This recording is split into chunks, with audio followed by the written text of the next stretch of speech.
Today I'm going to talk about some traces of perhaps a lost civilization. I believe we are a species with amnesia.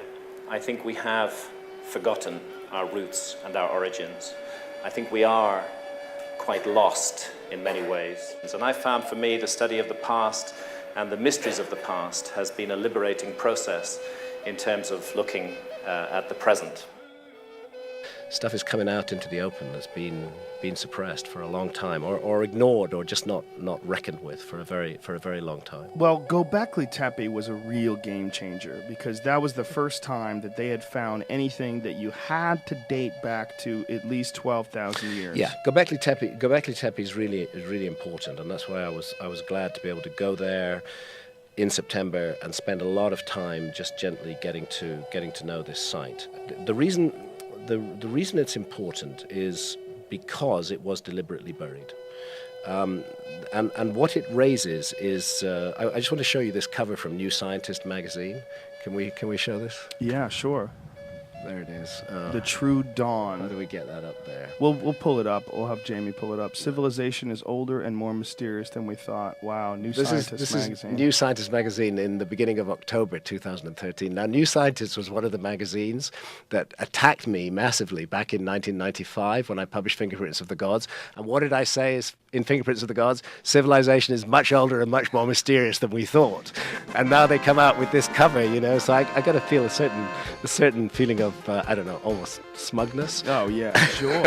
Listen, you can hear it in your voice. You just get all giddy. It's fun. I mean, it's fun to see them doing that. And the reason they're saying that is got a lot to do with Gobekli Tepe. Yeah. Because Gobekli Tepe it's something completely unpredicted. That what are supposed to be hunter-gatherers at the end of the Upper Paleolithic, who are not supposed to have the kind of organizational skills, the architectural skills to put together gigantic megalithic circles.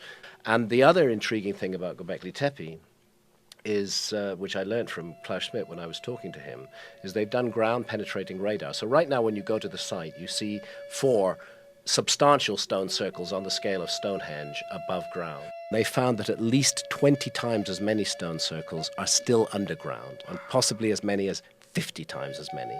So it's just a gigantic site. And why it's important is that whoever made it 12,000 years ago deliberately buried it 2,000 years later, 10,000 years ago. So that meant that the carbon dating record has not been contaminated by later cultures. It's a perfect, pristine time capsule. And lo and behold, the date that it prints out is 12,000 years old. Now, that then raises questions over lots of other megalithic sites all over the world, which have been contaminated by later cultures.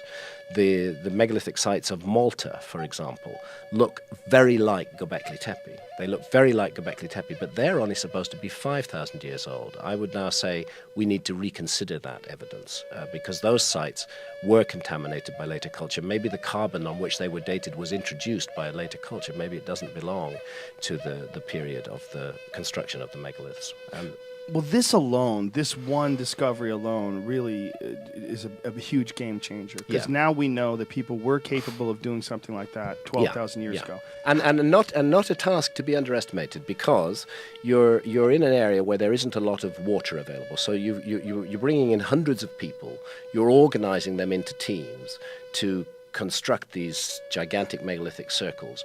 You're feeding them, you're watering them, you have site planning and arrangement. All of this is the kind of stuff that you expect much later in human history. You don't expect it 12,000 years ago, and it raises that big question, you know, could there have been a lost civilization? Could we be looking at the work perhaps of the survivors of a lost civilization?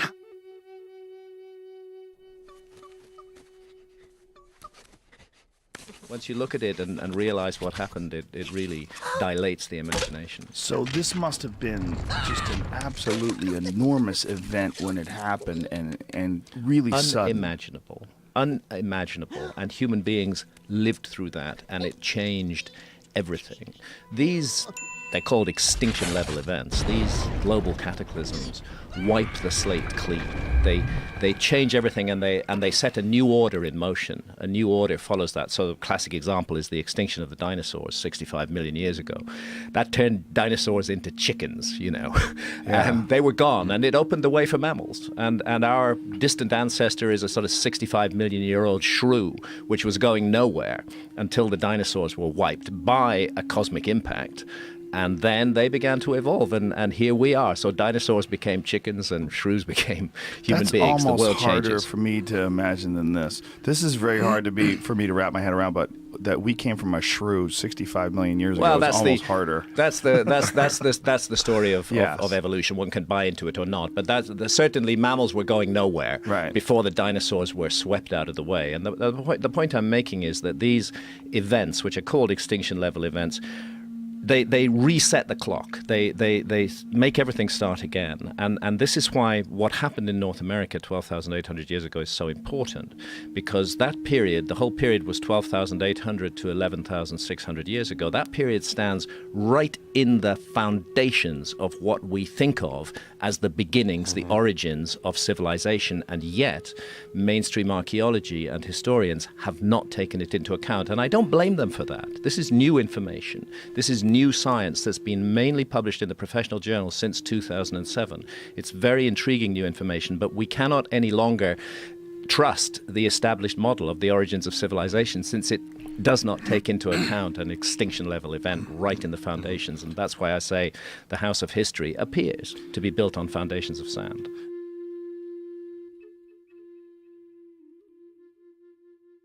No guesses or theories as to why they did this?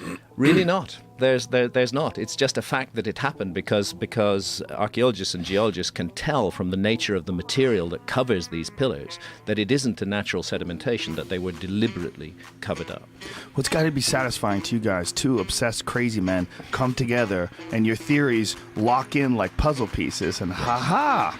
And well, you've got the right word there, because obsessed this is crazy men.